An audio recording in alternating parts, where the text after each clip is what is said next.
may gaganapin niyang rally itong mga to, pero hindi natin pwedeng sabihin na sigurado to. Ha? At kung mag-rally man ito, subok na natin. Hindi ko alam sa KOJC. Sa JIL, ang alam ko, mabubuti nito mga to. At itong INC, nakita natin ang rally nila noong January 13. May nasaktan ba? May nagwala ba? Ha? Siguro sa dami ng tao, may mga nagkalat, pero nilinis. Hindi tulad ng mga sinasabi ng mga to, ng mga lumalabas ng mga to, na ay mga INC kanya, mga ganyan, mga GIL, mga ganyan yan. Kung kay Kristo yan, di mag-rally yan. Sino may sabi sa inyo? Yan, ang napakinggan ninyo ay si munting karunungan na isang iglesia ni Kristo. Nag-react siya sa isang abogado, no? Kaugnay sa malawakang rally daw. Totoo ba na merong tinatawag na pakipag-aliado nitong INC, ang Iglesiang Tatag ni Felix Manalo, nitong GIL, ang siktang tatag ni Mr. Edi Villanueva, at totoo bang sasali din ang siktang tatag ni Pastor Apollo Kibuloy? May reaksyon dito. Guys, lahat ba ng DDS INC? Grabe yung panghuhugot ng DDS sa INC, no? Kala mo yun yung relihiyon nila. Pag sa Catholic Church, ang sasabihin, separation of church and state. Pag INC ang nagsalita, hala, akala mo it's the gospel truth. Akala mo buong sambayan ng madlang Pilipinas, ang spokesperson ay ang INC? Okay. Batay sa thumbnail ni Munting Kaalaman, ito ang inilagay niyang thumbnail na giant rally kasado na. Kulto daw ang INC at KOGC, GIL, Palasyo, nagpapanik na. Yun ang thumbnail niya. So, bago tayo pasok sa punto por punto, dahil ako ang inatasan din ngayon na magtalakay kaugnay sa mga atake sa Iglesia ni Kristong kay Felix Manalo sa ating aral. Totoo kaya na may sanib puwersa sa rally na gaganap November 30 ba yun? Sa Iglesia ni Kristong kay Felix Manalo? Sa GIL na kay Edi Villanueva? Sa KOGC na kay Stop Kibuloy? Totoo kaya? Una, ano ang ipinaglaban sa grupo ni Pastor Apollo Kibuloy? Anong pinaglaban nila? Anti-corruption. Tutulan ang corruption. Pero, mas mabuti siguro na ipakita muna ni Pastor Apollo Kibuloy na talagang wala siyang kasalanan sa mga patong-patong na kaso na kinaharap niya. Ganon din sa GIL. Ano po ba ang kaso ngayon na kinaharap ni Senador Joel Villanueva? Di po ba sinampahan na siya ng kaso? Dapat din patunayan niya sa korte na inosente siya sa naturang kaso. At di ba tutol ang INC sa mga politikong kurakot? Tanong, di ba nila sinusuportahan itong pumutok na mga politiko? Di po ba kahit si dating Senador Bong Revilla, tuwang-tuwa noon dahil nakuha niya ang suporta sa INC. Okay.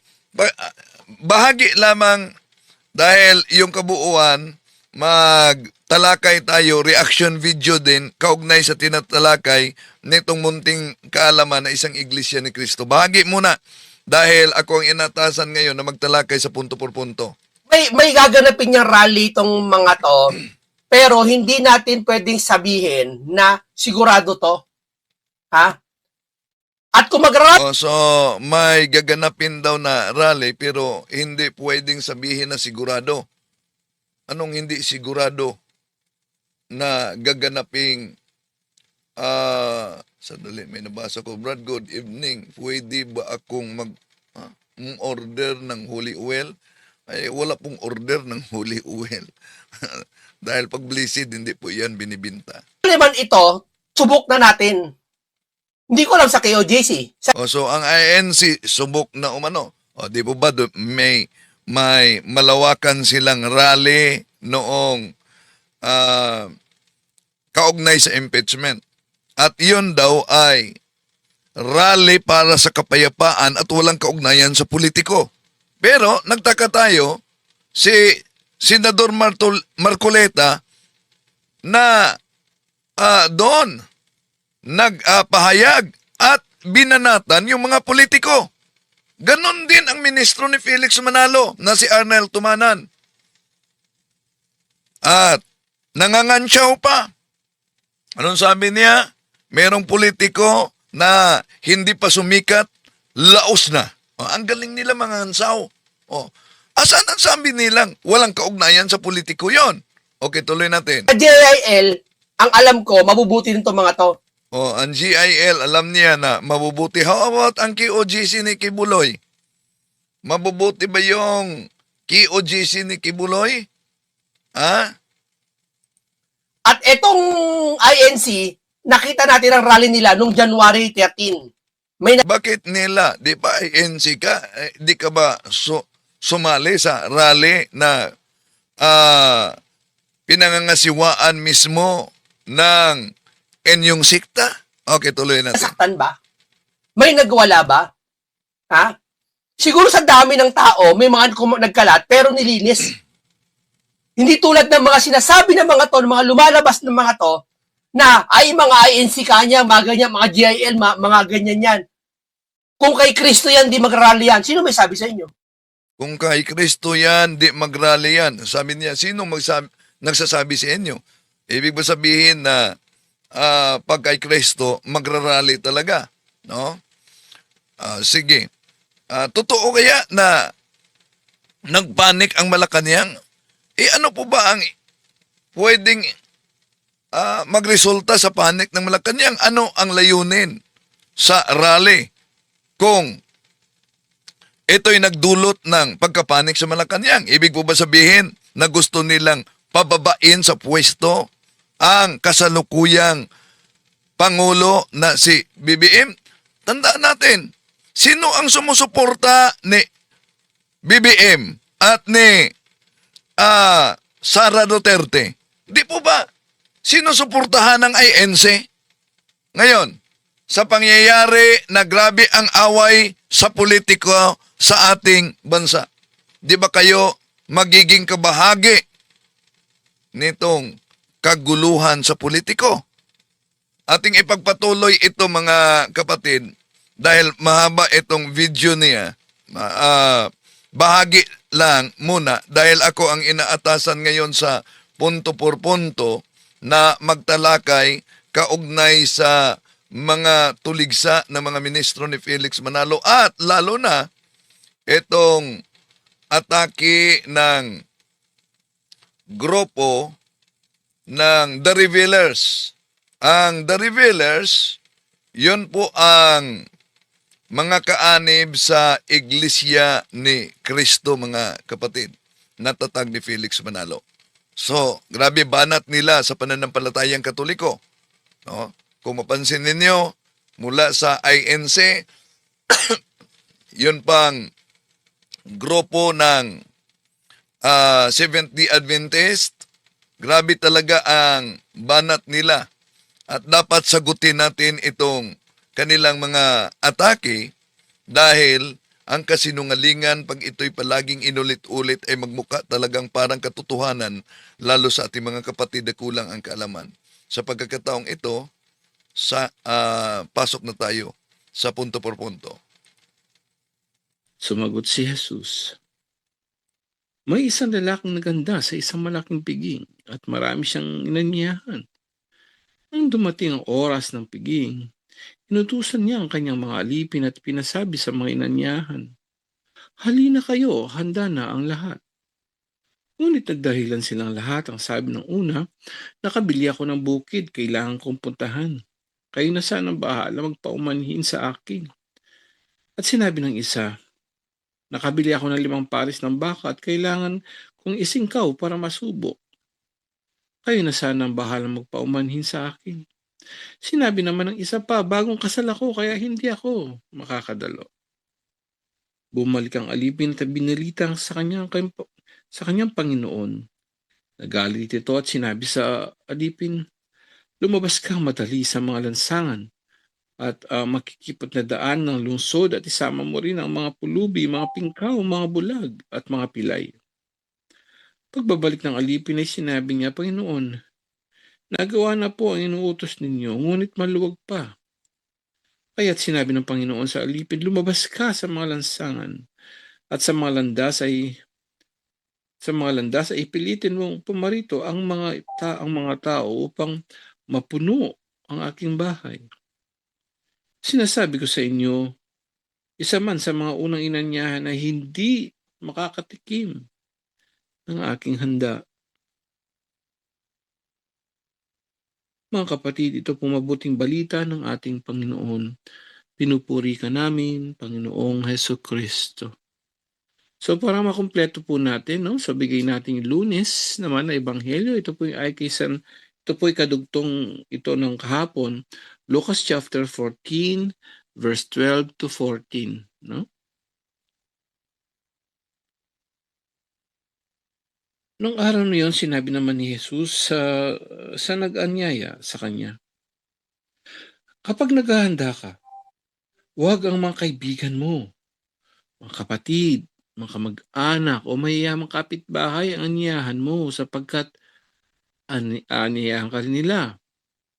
At sa gayoy nagantihan ka na. Kaya kung ikaw ay maghahanda ng isang malaking salo-salo, ang mga pulubi, mga pingkaw, mga pilay at mga bulag ang aniyahin mo. Hindi sila makakaganti sa iyo at sa gayoy magiging mapalad ka. Gagantihan ka ng Diyos sa muling pagkabuhay ng mga banal. Mga kapatid, ito pong mabuting balita ng ating Panginoon. Pinupuri ka namin, Panginoong Hesukristo. So, yung kahapon po, no, kakaiba. Kakaiba yung kahapon, ayan na, no? Yun ang sinasabing iba yung pamantayan ng Diyos. Maganda pong pagnilayan ito. Ito yung sinasanadbin ng Diyos. Ito yung pala yung utos niya sa kapag ikaw ay naghahanda. No, ikaw magpapa-party. Alam niyo po sa kultura nila, bakit niya po sinabi to? Sa kultura ng mga Hudyo, no, mga Pariseo, usually po, alam niyo po ba na pagka sila ay naghahanda, mahilig sila sa handaan actually. At kapag naghahanda daw po sila, ayon sa tradition, sila po ay naghahanda actually hindi lang sa loob ng bahay yung no? Ang ginagawa nila sa labas. So, para makita ng mga tao na kung sino yung mga bisita. So, ganun yung style ng mga Hudyo noon pa. Kaya nga, kumbaga pasikatan. Although ngayon, ganun din naman, di po ba? Sa panahon ngayon, grabe, no? Kalbala, artista ka. Mga artista, producer pa. Pinapakita pa sa TV, Hindi lang doon sa bahay nila na ginagawa. Talagang social media talaga. No, may nakita nga ako, billionaire, India's billionaire, no? Mga inanyahan niya pa si Beyonce, no? Tsaka mga world richest men in the world, inanyahan niya si Bill Gates yan. And ilang bilyon ilang bilyon siguro yung nagastos niyang peso, no? Pero imagine yun, ginastos lang yun sa isang araw. Nang dapat ang daming napakain ng mga may hirap. Amen? Iba talaga. Kaya konti talaga madidigtas. Ito po yung sinasabi natin ngayon. Kakaiba naman. Kapag ikaw ay naghahanda, abay, kapag naghahanda ka, huwag. Patay tayo dyan. Huwag ang mga kaibigan, huwag kapatid. Paano yan? So, ang pamantayan ng Diyos, kailangan pala, kapag may handaan ka, lalo na may birthday, iba aniyahan mo yung, actually may nakagawa na po sa amin noon, isang dati naming mayor noon, si Mayor Giao. pagka may ano talaga siya, nag-invite siya ng mga ano, yung mga ano namin sa amin doon, mga mahihirap doon, inaanyayahan niya talaga. Ang mga kapatid ko, kahit ako noon, nung nasa Pilipinas po, pupunta kami sa ano ba, sa Bahay Kalinga ba, no? Kahit 'di ba may mga artistang gano'n, kapagka birthday nila, kapag may salo-salo, talagang ang ginagawa nila 'di ba, pumupunta sila sa mga home for the aged o kung saan ah, may mga do'n sa mga maraming cancer patient. So, kakaiba na naman 'to. Kumbaga ang Diyos talagang grabe, sobra sa kabila ng pagka-Diyos niya, sobra-sobra ang kabaitan ng Diyos sa atin 'no. Grabe. Alam mo nakaka-amaze yung ano niya, yung bang imagine mo siya may-ari ng buong sanlibutan, buong mundo, buong universe. But in spite of that, pansinin mo yung kababaan loob niya. Sino kaya ang makakakuha nun? Kaya kung konti maliligtas, yung tao, creatures lang tayo, pero gusto natin pasikat-pasikat, 'di ba? Actually tayo lahat. Ang standard ng Diyos hindi po gano'n. Ang pamantayan ng Diyos kailangan talaga is an act of love dun sa mga mahihirap. Lagi siyang nakatuon sa mga mahihirap. So alam na natin yung gagawin natin. Batas ng Diyos to. Si Jesus ang nagsabi mismo sa bibig niya, kapag naghahanda ka, kapag may okasyon, anyayahin mo yung mga, yung mga maralita. Bulag, pingkaw. Doon natutuwa pala ang Diyos. Yun ang pamantayan niya talaga. No? Kabaligtaran sa mundo ngayon. Yung pinaka world famous, 'di ba? Sino sikat, sino matatalino, sino mayayaman. Baligtad po 'yon, no? Lahat po tayo talagang pinapaalalahanan. So kapag may handaan ka, kapatid, paalala po sa atin lahat ng ebanghelyo hapon. It's either siguro ipunin mo na lang 'yon, ibigay mo na lang sa mga charity works. Marami diyan yung ABS-CBN, GMA Foundation, no? Marami diyan na ano, tsaka sa Caritas po, pwede kayong magbigay. Tama naman, no? Imbis na magganong kayo, isang araw lang, edi magbigay na lang kayo sa ano. So, wala naman sigurong masamang, siyempre, pakainin din yung mga kapatid. No? That's part of social obligation natin na mayroon din tayong ano, no? So, hindi naman masama yon. Ang ano doon, yung baka naman naubusan, napakalaki ng gastos mo sa party mo, samantalang napakarami pala dapat nating tulungan. Amen? So, paalala po yun sa atin lahat. At ngayon, ang ebanghelyo naman, ganun din. Ito yung kadugtong niya. So, may tatlong bagay dito, no? I-contextualize natin. Ano bang theological context nito? So, dito, tatlong bagay. May host, di ba? Sino ba yung host doon? Yung may-ari ng handaan. Di ba? Sabi niya, may naghanda. Isang may-ari ng handaan. Yun po yung Diyos. So, pangalawa, sino ba sinisimbolo ng tinatawag na handaan? Yung handaan naman dito, ang sinasabi ng ating Panginoon Kristo ay yung kaharian niya. Yung langit. Amen? Yung kaharian nito. At pangatlo, di ba, may mga sinasabing inutusan niya yung mga alipin. Sino ba yung mga alipin? Ito yung mga propeta. Yung mga propeta at ngayon mga apostol. Ngayon tayo naman, no, yung mga bininyagan, nakumpilan. Maliban sa kaparian, tayo rin. May obligasyon din po tayo na mangaral sa ibang tao. Hindi lang natin magawa ang sakramento, pero pagdating sa pangangaral, kasama po tayo doon. Obligasyon natin yan, kapatid, na maglingkod din sa Kanya. Remember, 1721 ang Katekism. Our purpose here is to know, to love, and to serve God. When you serve God, kasama na yun, you serve people. So, dito, pag kinontextualize natin, yun nga po yung ibig sabihin nun. At the same time, sino yung mga tao inanyayahan naman? Ito yung mga Israelita noon, kung maalala mo, no? So, yung mga Israelita, konti lang tumugon. Tapos sinabi niya, baka yung iba, mga pingkaw pa rin, yung mga ano. So, yung iba, sumunod. Pero, sabi ng alipin, kulang pa po, Panginoon, nagawa po namin lahat, ngunit maluwag pa. Sino ba yung sinasabing maluwag pa? Nung sinabi niyang maluwag pa, kapatid, sa mga nakakaalam, ito daw po ay sumisimbolo sa mga hentil. Sino yung mga hentil? Yung mga hindi Israelita. So ito po ay sinasabihan ng mga Israelita, mga hentil, imbitahan mo rin. Kasama na po tayo doon, no? Yung mga hindi Israelita. Inaanyayahan tayo. Pero talagang yung mga inanyahan, anong sabi dito? Nakabili ako ng bukid, kailangan kong puntahan. Ano? Kayo sanang bahala magpaumanhin. Ang daming mga excuses. 'Di ba? May kasabihan tayo, kapag gusto, may paraan, 'di ba? Kapag ayaw, napakaraming dahilan. Delikado 'yon. Alam po, although marami tayong experience na ganyan, pero may isa kaming nung karating lang po namin dito sa Japan, no, pumupunta kami doon sa isang malayo-layo ritong simbahan dahil English po 'yon noon. 3 years, 4 years ago. Tapos mayroon kaming isang sister doon na minsan pahay-hay lang, pakwento-kwento ang konti. Later on po, dito na kami may nakita kaming malapit na simbahan, dito na kami nagsisimba. Alam niyo po, ito sister na to, nung pagbalik namin doon, once a month, nag-aano po kami, nagko-confess doon sa mga pari doon, nag-i-English kasi, no? Mas madali kasi sa English. Alam niyo po, no? Tinitingnan niya akong gano'n. Sabi niya, Bro Angel, sabi niya gano'n, ikaw ba yung sa punto por punto? Sabi niya gano'n. Sabi ko, bakit po? Sabi ko gano'n.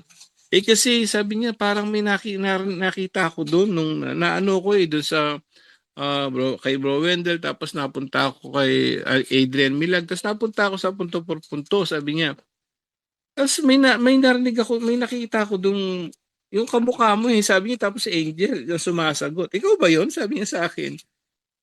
So sabi ko, nung sinabi kong, opo ako yun, kinilabutan, ikaw ba yun? So nagkikinig po pala kayo. Yan sinabi ko. Ituloy niyo lang po. Sabi niya, ang galing, no? Ganito, nag-aaral ba talaga kayo? Ganito. Opo, sabi ko. So, makinig po kayo, ha? So, pag-anyaya yon ayon sa ebanghelyo natin.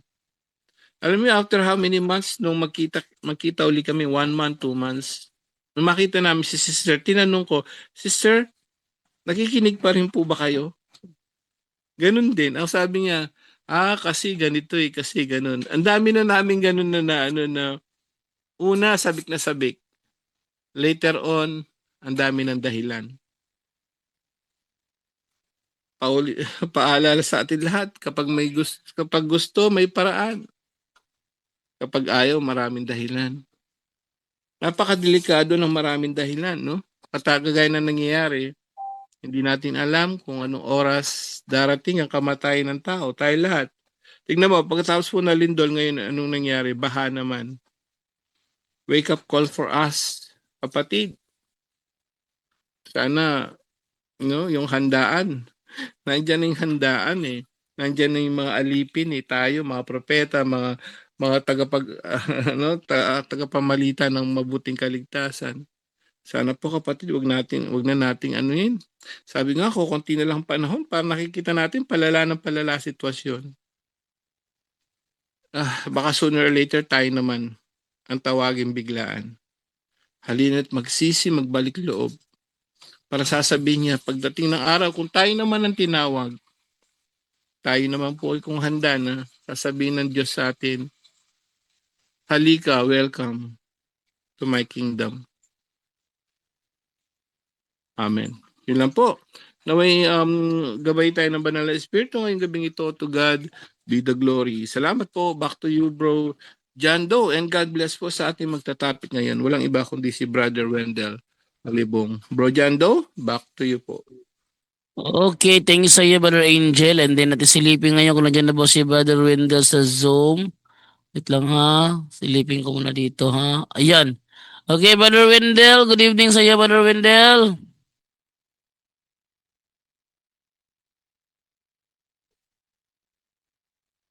Okay, good evening Brother Jando, good evening sa lahat ng mga kapatid na sumusubaybay. Panalangin po natin ang ating mga kapatid na biktima sa bagyo, no? grabe talaga ang resulta. At may mga napaulat ng nasawi. So, panalangin natin. And then, may na-crash pa na helicopter na tutulong sana. So, sa pagkakataong ito mga kapatid, ating tatalakayin at sagutin itong kampo ng The Revealers na banat sa pananampalatayang Katoliko gamit ang mga referensya. Pero pag sila, iba't ibang mga aklat. Pero pag maipit, ang ginagamit nila ay, ang hahanapin nila ay Biblia na. Si San Ignacio daw, ayon sa taga-revealers na iglesia ni Kristong Tatag ni Felix Manalo, ay alagad daw ng Diablo. Eto. Ang tanong mo, kung hindi alagad ni Juan, kaninong alagad si Ignacio? Napakadali lang ng sagot dyan. Si Ignacio ay alagad ng Diablo. Bakit? Sino ba ang Diyos na itinuro ni Ignacio? Di ba't Diyos na may 3 persona? Sino ba ang Diyos na itinuro ng mga apostol? Hindi ba't ang Ama lamang? Kaya ang Diyos na itinuro ni Ignacio, Diyos-Diyosan. Kanino bang alagad ang naglilingkod sa Diyos-Diyosan? Di ba't alagad ng demonyo? Yan. Ang pahayag ng taga-revealers at ito isa-isahin natin. No, ang Trinity, Diyos-Diyosan. Di kung ang Trinity, Diyos-Diyosan, lalabas pati ang Ama, Diyos-Diyosan na. Para sa kanila, ang ating Panginoon Jesucristo, Diyos-Diyosan. Oh, yon ang aral sa Iglesia ni Manalo. Tuloy natin. Ito naman ang tanong ko sa iyo, Mr. Wendell Talibong. Kung para sa iyo ay alagad ni Juan si Ignacio, anong talata ng Biblia mababasa na si Ignacio ay alagad ni Apostol Juan? Sagutin mo yan. Oh, yan. Anong talata daw ng Biblia na mabasa na si San Ignacio ay apostol ni San Juan? Ibig sabihin dito, gustong ipalitaw nitong manalistang ito mga kapatid na dapat ang turo ay nakabatay sa Biblia. Pag wala sa Biblia, ganun sila. Di dapat paniwalaan. Di balik natin sa kanya. Di ba sinabi na si San Ignacio daw ay alagad ng demonyo? Ang tanong, saang talata sa Biblia na si San Ignacio ay alagad ng Diablo? Yun ang problema. Gumamit ng referensya kaugnay ni San Ignacio, pero pag maipit, tatakbo sa Biblia. Ano ang tawag pag sila ay allergy na sa referensya dahil deferensya ang kanilang aral? Pasugo magasin nila, mga mahal na kapatid, ito po ang mabasa natin. 1961, sa Pangulong Todling ito, sa pahina 1, nakasulat, malalantad ang kabulukan, kaya ayaw ng mga referensya. Nako, nasa pasugo ninyo yan. Imagine, ang kanilang aral, gusto nilang ipalitaw na si San Ignacio ay ay founder ng simbahang Katoliko. Referensya ang ginamit nila. Pero pag maipit, Biblia ang hinanap nila. Halimbawa, si San Ignacio, ano ba ang kanilang turo? Kailan ipinanganak si San Ignacio? Pakinggan natin ang taga-revealers. Nang ipanganak si Ignacio ninyo, probably 35 AD. Taon yan kung kailan ang Kristo ay matagal nang umakyat sa langit. Yan. Napansin ninyo mga kapatid kung kailan ipinanganak si San Ignacio? Tanong. Gumamit pala sila ng history. Dahil hindi yan mabasa sa Biblia. May mabasa ba sa Biblia na sa taong iyon ipinanganak si San Ignacio? Wala. Therefore, gumagamit sila ng history. Tanong. Kung gumamit kayo ng history, kaninong alagad si San Ignacio? Balikan natin ang kanilang pasugo, mga kapatid. Alam nyo, itong pasugong ito, itong dahilan na natataranta ang mga miyembro ng The Revealers. Bakit? Sa kanilang pasugo magazine, nakasulat diyon ang aklat ni Robert. Sinipi nila. At doon, isinulat, batay din sa quotation nila sa aklat ni Robert na ang pamagat, What think ye of Christ? Si Tomas Katangay ang nagsulat niyan. Ano po ba ang mabasa sa pasugo Pebrero 1977, page 7. Ito mabasa mga mahal na kapatid. Si Tomas Katangay ang sumipin ito. The author of What Think Ye of Christ made a sweeping conclusion that those who deny the alleged deity of Christ are heretics. After the New Testament times, many heretics arose and denied the doctrine of the deity of Christ. These false teachers were denounced by believers like Ignatius, 110, Anno Domini, and Polycarp, who were followers of the Apostle John. Yan. Alam nyo, ano ang palusot ng mga ministro ni Felix Manalo kaugnay dito, mga kapatid? Alam nyo ba kung ano ang kanilang palusot? Ang palusot nila dito, hindi yan aming aral. Sinipi lang yan ni Tomas Katangay. At sinagot yan. Kung sinagot yan ni Tomas Katangay, asan sa Pasugo Magazine na sinabi ni Tomas Katangay na si San Ignacio ay hindi alagad ni San Juan Apostol? So dito pa lang sa kanilang pasugo, mga kapatid, butatan na sila. Kaya nang ating sinipi ito, natataranta na ang taga The Revealers. Bakit natataranta? Di ba, sinipi natin ang 1977. Hanapin natin yung kanilang, sandali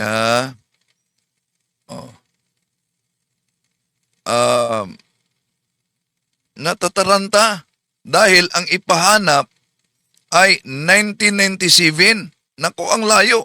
Bakit? 1977, pagkatapos 1997 ang ipahanap. Natataranta. Hinanap ko pa ang naturang pahayag, mga kapatid, kaugnay diyan. Okay. So, balikan natin. Dito, butata talaga sila pag ipalitaw nila na si Ignacio ay founder ng simbahang Katoliko. Bakit? Si Cristo si Ignacio. At tinawag na Iglesia ni Cristo, si Cristo Katuko. Iglesia Katolika, si Ignacio.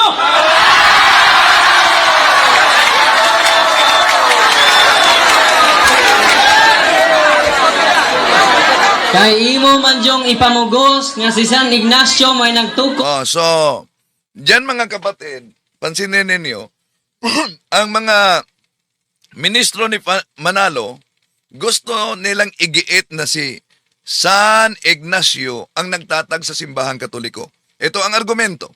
Kung si San Ignacio ang nagtatag sa simbahang katoliko, at kung si San Ignacio, 107, 110 Anno Domini, therefore, ikalawang siglo yan. Pero paano nila tutulan itong nakasulat sa kanilang Pasugo Magazine? Marso, Abril 1987, page 4 ni Philjon Fuentes. I have nothing against the fact that the Catholic Church, which exists to this day, could be traced back from the 1st century. Oh, nasa Pasugo nila mismo nagsabi na ang simbahang katoliko ay maipabalik sa unang siglo. Ngayon, kung para sa mga revealers at sa mga ministro ni Felix Manalo, ang simbahang katoliko ay itinatag ni San Ignacio. Abay, mga kapatid, isip-isip kayo. Bakit? Una, balikan natin ang kanilang Pasugo Magazine. Nakasulat sa kanilang Pasugo Magazine na ang simbahang katoliko na ngayon ay umiiral. Umiiral, hindi dahil ito'y itinatag. Asan mabasa? Balikan natin ang Marso, Abril 1987 sa pahina 4 ni Philjon Fuentes. The Catholic Church, therefore, and I strongly assert this, exists not because it was founded. Ano daw? Di ba? Napakalinaw. Ang simbahang katoliko na umiiral hindi dahil ito'y naitatag. Kaya mag-isip-isip na kayo. Batay sa Pasugo Magazine na nabasa, sino ba ang nagsabi ng katotohanan, mga kapatid? Itong ministro nila na si San Ignacio ang nagtatag o itong nasa Pasugo na ang simbahang katoliko ay nag-exist, umiiral, hindi dahil ito'y naitatag. Pero alam nyo ba, paano nila binasa ang aklat katoliko para igiit na si San Ignacio ang founder? Ito mga kapatid. Matod sa ilang libro, kinsay giimbento sa pangalang Katolika. Usbon ko. Yeah? It was first used by Saint Ignatius. Catholic is the ancient name by which the Church of Christ has been known for 19th centuries. It was first used by Saint Ignatius, Bishop of Antioch in Syria. Pagkatapos, the church founded by Christ is here for the first time called the Catholic Church. Napansin niyo ang binasa? The Church of Christ the church is here, founded by Jesus Christ for the first time called the Catholic Church. Paano nagiging si San Ignacio ang founder? Binasa niya. Ulitin natin. Matod sa ilang libro, kinsay giimbento sa pangalang Katolika. Usbon ko. Yeah? It was first used by Saint Ignatius. Catholic is the ancient name by which the Church of Christ has been known for 19th centuries. It was first used by Saint Ignatius, Bishop of Antioch in Syria. Pagkatapos, the church founded by Christ is here for the first time called the Catholic Church. O yan, na pinalakpakan, binasa niya, hindi dapat mabasa mga kapatid. The Church of Christ is here for the first time called the Catholic Church. At kung kahit saan man tingnan, ito, protestante ito, ang Halles Bible Handbook, mabasa natin, kaninong alagad, imagine, kahit protestante, hindi katoliko ha, nabasa na natin sa kanilang Pasugo, may quotation sila. Yon ang mahirap nila ipaliwanag mga kapatid. Kung sino ang founder ng simbahang katoliko, nagkontra-kontrahan sila. sa pahina 977. Tingnan nyo. Kaninong alagad si San Ignacio? Ignatius, Bishop of Antioch, and pupil of the Apostle John. So, kaninong alagad siya? Alagad siya ni San Juan. Ngayon, para pagtakpan ang nakasulat sa kanilang pasugo magazine na si San Ignacio ay alagad ni San Juan, giniit talaga nitong kaanib ng The Revealers na si San Ignacio daw ay alagad daw ng Diablo. Pagkatapos, dahil di nila masagot kaninong alagad, may tanong siya sa akin, saang talata sa Biblia na si San Ignacio ay alagad ni San Juan? Inasa pasugo na nila, di ba? Nabasa. Asan? Sa pasugo ninyo. Referensya. Huwag kayong tatakbo sa Biblia. Dahil kahit kayo'y gumagamit ng referensya, ngunit diferensya. Asan sa pasugo ninyo na nagsabi na si San Ignacio ay hindi alagad ni San Juan? Aber, yon ang challenge natin nila. Okay, tuloy natin mga kapatid. Ito, ang pahayag ng The Revealers. Isa-isahin natin. Nang ipanganak si Ignacio ninyo, probably 35 AD. Taon yan kung kailan ang Kristo ay matagal nang umakyat sa langit. Nang ipinanganak daw umano si San Ignacio, ano daw? Ginamit nila referensya. Nasa Biblia ba yan? Wala. Pagkatapos, pag sila'y maipit, asan yan sa Biblia? Tulad nito, balikan muna natin, isa-isahin natin ito. Ang tanong mo, kung hindi alagad ni Juan, kaninong alagad si Ignacio? Napakadali lang ng sagot dyan. Madali sagutin, basta walang pinagbatayan. Pero, paano ninyo tutulan? Ito nakasulat sa inyong pasugo magazine na si San Ignacio ay alagad ni San Juan. Kaya mga kapatid, nung palaging ginamit nila na si San Ignacio ay alagad, ay nagtatag sa simbahang Katoliko na hindi naman yan mabasa, bunga lang sa kanilang kuro-koro at maling unawa, kanilang pinatunayan ng Iglesia Katolika ay tunay. Bakit ginamit nila si San Ignacio, na si San Ignacio ang unang nag-imbento sa pangalang Catholic? Kung tingnan natin sa ibang aklat, it was invented by Saint Ignacio in order to distinguish between the true church and the churches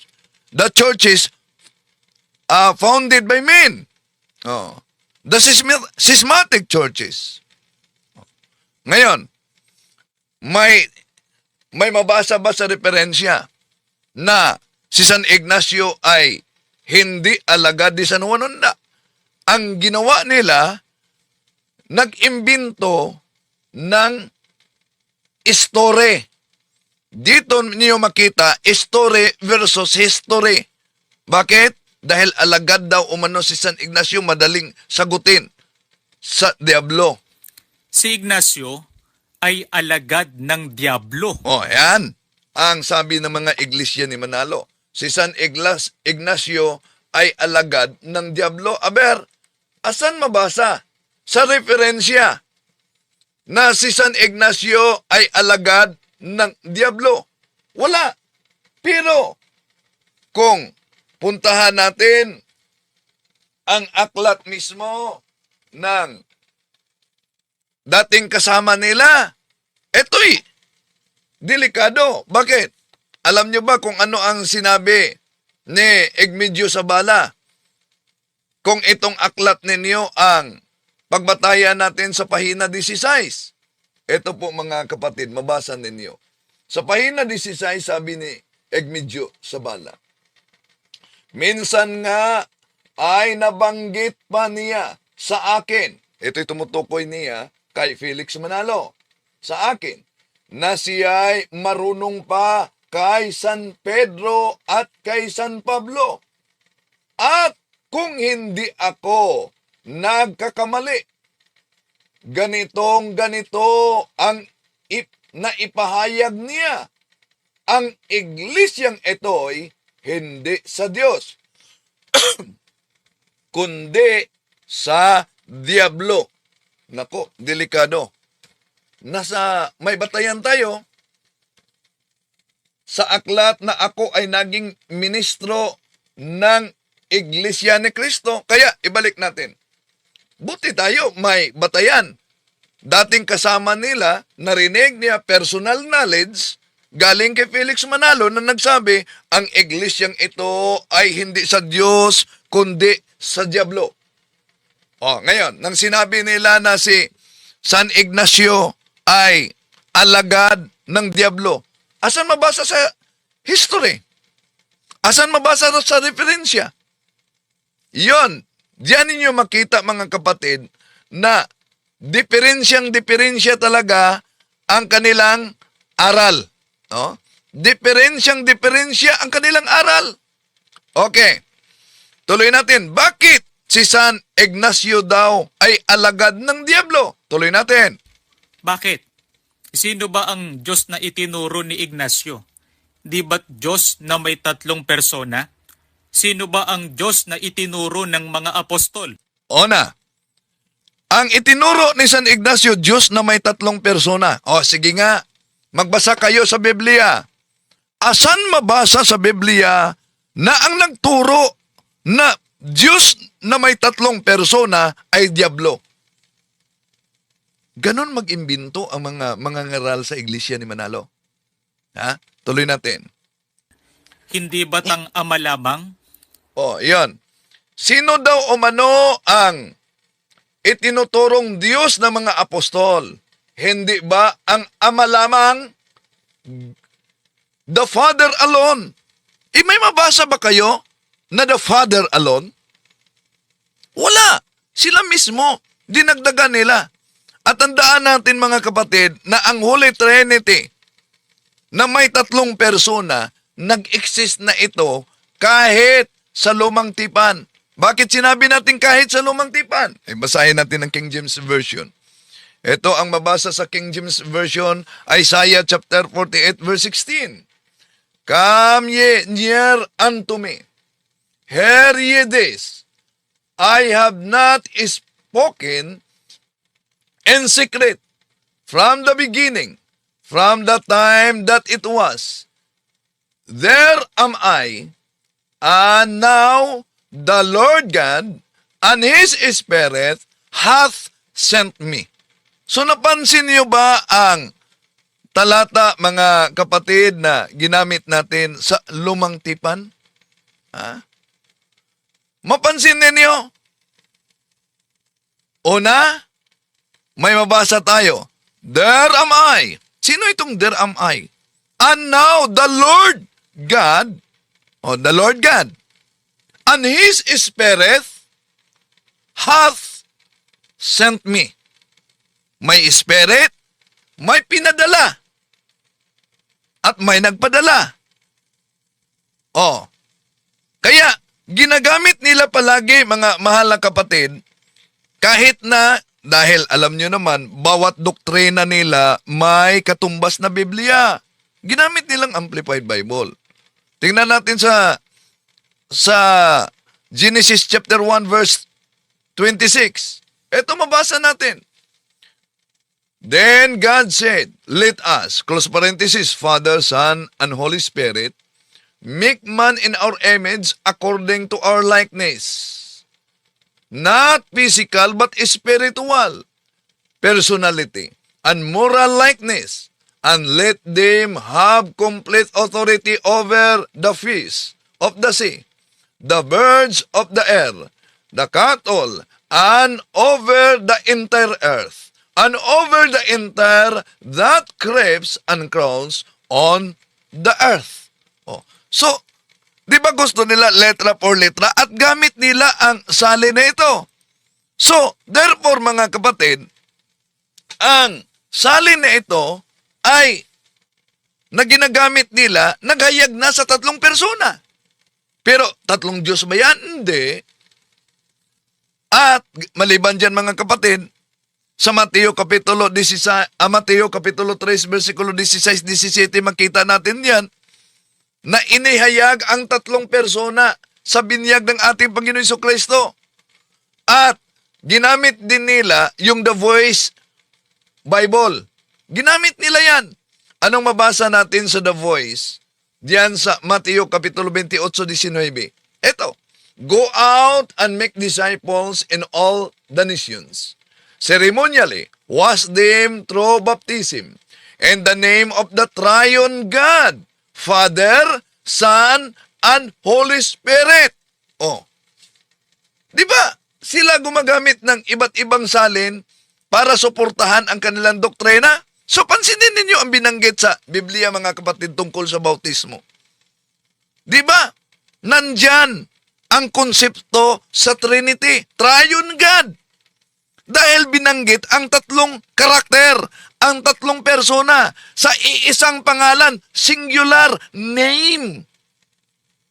Baptize them in the name. Hindi po sinabi na plural. Baptize them in the names. Name po. Bakit? Singular na 3 naman ang binanggit diyan na karakter sa San Mateo Kapitulo 28, versikulo 19. Dahil ito ang mabasa natin sa Revelation chapter 16, verse 9. People were burnt by the scorching heat and blasphemed in the name of God who had power over these plagues, but they did not repent or give him glory. So, name referring to God. So, iisang Diyos, ngunit 3 persona. Dito, matanggap ng mga INC, mga kapatid. Ha? Kung paano na ang singular name na patungkol sa pangalan ng Diyos, name of God, ibig sabihin, God's name, singular name. Pero, nandyan ang 3 karakter, ang 3 persona, Ama, Anak, Espiritu Santo, Mateo 28:19, mga kapatid. So therefore, very biblical ang aral sa nag-iisang Diyos na may 3 persona na tinatawag nating Holy Trinity, mga kapatid. Ha? Ang tanong, ang Ama ba ay Diyos? Napakalinaw yan, mga mahal na kapatid, sa mabasa natin sa John chapter 6, verse 27. But don't be so concerned about perishable things like food. Spend your energy seeking the eternal life that the Son of Man can give you. For God the Father has given me the seal of His approval. Say, ang Ama ay Diyos. Tanong, kung ang Ama ay Diyos, si Panginoong Hesus ba ay Diyos? Ginagamit din nila ito na salin. Ang salita ng buhay. Ito ang mabasa natin. Wala pang nakakita sa Diyos, Ama, kahit kailan. Subalit, ipinakilala siya sa atin ng Diyos, Anak. Di ba? Ginamit nila yan na salin. Pagkatapos, di nila paniniwalaan ang ating Panginoong Hesus ay Diyos. Maliban diyan. Ano pa na talata na nagpatunay ng ating Panginoon Jesucristo ay Diyos? Ito, ang mabasa sa Tito Kapitulo 2, versikulo 13. Nahintayin yaong mapalad na pag-asa at ang pagpapakita ng kaluwalhatian ng ating dakilang Diyos at tagapagligtas na si Hesus Kristo. Ngayon, ang tanong mga kapatid, ang Ama ay Diyos. Nabasa din natin, ang Anak ay Diyos. Ang tanong, ang Espiritu Santo ba ay Diyos? Ito din ang mabasa natin sa Gawa Kapitulo 5, versikulo 3 hanggang 4. Ngunit sinabi ni Pedro, Ananias, bakit pinuspos ni Satanas ang iyong puso upang magsinungaling ka sa banal na espiritu at magsabi at magtabi ng bahagi ng halaga ng lupa para sa iyong sarili? Nang ito ay nananatili pa sa iyo, hindi ba ito ay sa iyo? Nang ito ay ipinagbili, hindi ba ito ay nasa ilalim ng iyong kapangyarihan? Bakit binalak mo ang bagay na ito sa iyong puso? Hindi ka nagsisinungaling sa mga tao, kundi sa Diyos. Napansin niyo ba ang sabi sa talata? Ang sabi diyan sa 3. Sabi diyan, ngunit sinabi ni Pedro, Ananias, bakit pinuspos ni Satanas ang iyong puso upang magsinungaling ka sa banal na espiritu? Sa huling bahagi, hindi ka nagsinungaling sa mga tao, kundi sa Diyos. Ang Ama ay Diyos. Ang Anak ay Diyos. Ang Espiritu Santo ay Diyos. Tanong, ilan ang Diyos? 3 na ba? Ito ang mabasa natin. 1 John chapter 5 verse 7. And there are 3 who give testimony in heaven, the Father, the Word, and the Holy Ghost, and these 3 are one. So malinaw mga kapatid, and these 3 are one. And these 3 are one. Hindi sinabi, and these 3 are 3. Kaya, itong 3 na persona na tinatawag, and these 3 are one, yon ang termino na tinatawag na Trinity. Mabasa ba yan? Ito, Revelation chapter 7 verse 10. And in a loud voice, they cried out, saying, Salvation belongs to our God who is seated on the throne, and the Lamb. Our salvation is the Trinity's, to give unto God the Trinity we owe our deliverance. O, sino ang nagsabing hindi mabasa sa Biblia ang Trinity? Baka sabihin naman nila mga kapatid, di yan pwede. Dahil mabasa, piki yan na Biblia, tampered yan na Biblia. Nako, hinahanap nilang mabasa. Pagkatapos, pag may mabasa, dahil kontra sa kanila, hindi yan pwede. Hindi yan pwede tatanggapin natin mga kapatid. Bakit? Tampered yan. At para tutulan nila, mga mahal na kapatid, palagi pa nilang ginagamit itong Discourses of the Apostles' Creed. Bakit? Ano po ba ang kanilang ginagamit dito? Imbento lang umano. Ang pagka-Diyos ng ating Panginoong Hesus, ayon sa aklat na ito, ginawang Diyos at lalo na ang Espiritu Santo. Pakinggan natin. Isang kahangalan po ang doktrina ng tinatawag nilang Trinidad. So, isang kahangalan ayon sa ministro, ang doktrina na tinatawag na Trinity. Asan mabasa sa Biblia na isang kahangalan ang doktrinang Trinity? Di po ba? Para sa kanila, libre silang magpahayag kung ano-ano kahit di mabasa sa Biblia.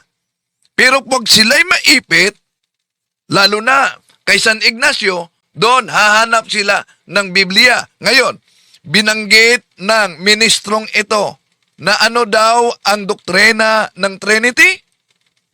Kahangalan po ang doktrina ng tinatawag nilang Trinidad. So, isang kahangalan daw ang doktrina na tinatawag na Trinidad. O di, asan mabasa yan? Sa Biblia, na ang Trinidad ay isang kahangalan. Grabe ito. Tuloy natin. Ano pa po ang dapat makatawag ng pansin sa ating lahat tungkol dyan? Ano daw ang makatawag ng pansin kaugnay sa Trinity? Eto, ginagamit nila ito sa panahon pa ni Felix Manalo, mga kapatid. The Apostles' Creed by Clement H. Crack. Sa doktrina ng tinatawag po nilang Trinidad, isa pa pong aklat ang aming babasahin, pinamagatang The Discourses on the Apostles' Creed.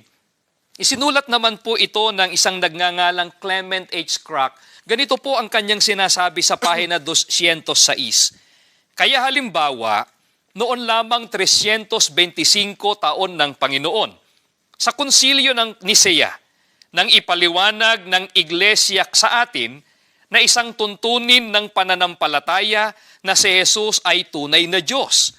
Noong 381, sa konsilyo ng Constantinopla, ipinaliwanag na isang tuntunin ng pananampalataya na ang Espiritu Santo ay Diyos. Mga kaibigan, napansin po ba ninyo ang binasa po natin? Magkaibang petsa po at pagkakataon ang pagkakaimbento o pagkakabuo ng mga aral na ang ating Panginoong Jesucristo at ang Espiritu Santo ay Diyos daw. Yan. Magkaibang pizza daw. Hindi pizza, taon. No?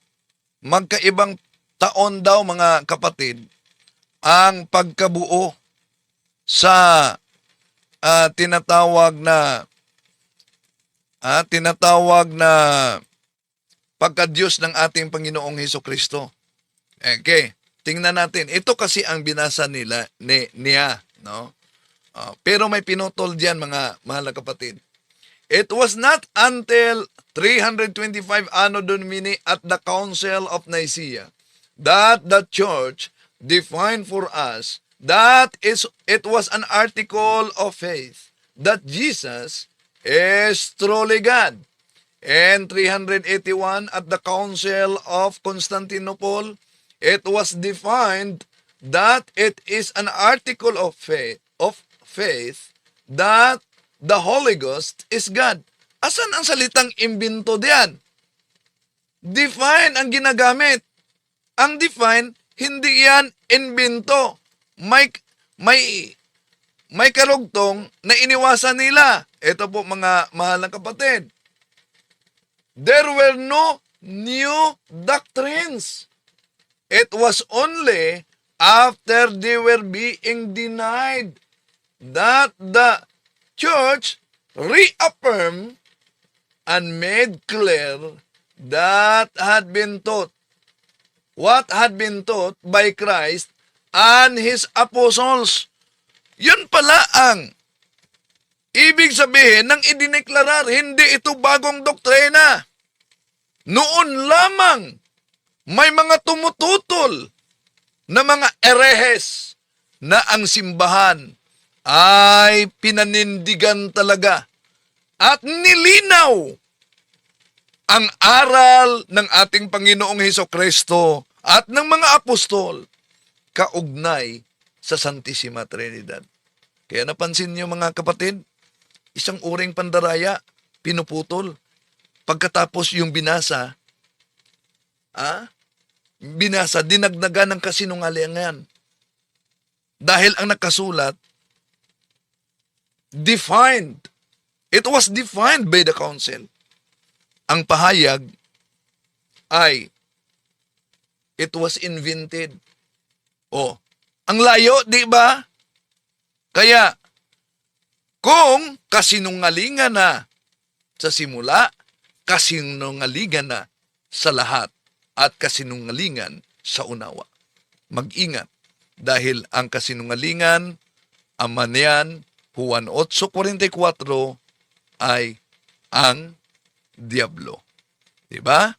Napatunayan na natin sa ating pagtalakay, mahal na kapatid, na ang Trinity ay mabasa sa Biblia at yung pagka-allergy nila ng Pasugo Magazine, napatunayan na natin sa Pasugo Magazine, 1961 page 1, na nalalantad daw ang kabulukan, kaya ayaw sa kasaysayan sa referensya. At napatunayan na natin, 1977, pahina 7, na sa kanilang Pasugo Magazine, na si San Ignacio ay alagad ni San Juan Apostol. At napatunayan na natin, mali ang sabi nila na si San Ignacio ang nagtatag sa simbahang Katoliko dahil sa kanilang Pasugo Magazine, Marso-Abril 1987, pahina 4, sinabi na ang Katoliko ay umiiral ngayon, hindi dahil ito'y naitatag. Ayan, napatunayan na din natin mga kapatid kung sino ang tinawag na iglesia sa Diablo.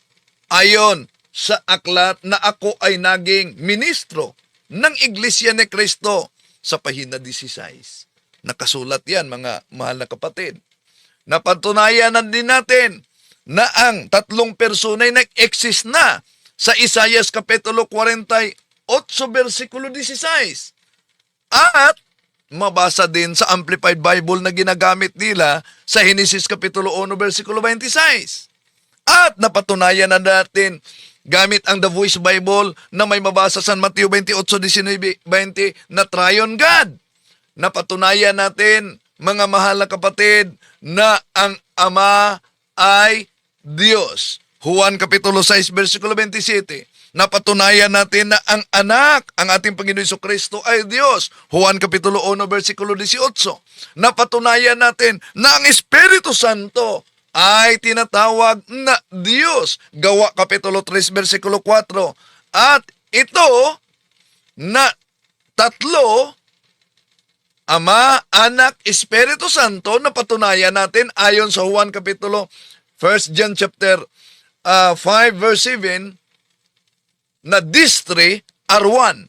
At itong these three are one sa Amplified Bible, tinatawag sa Revelation chapter 7 verse 10, Trinity.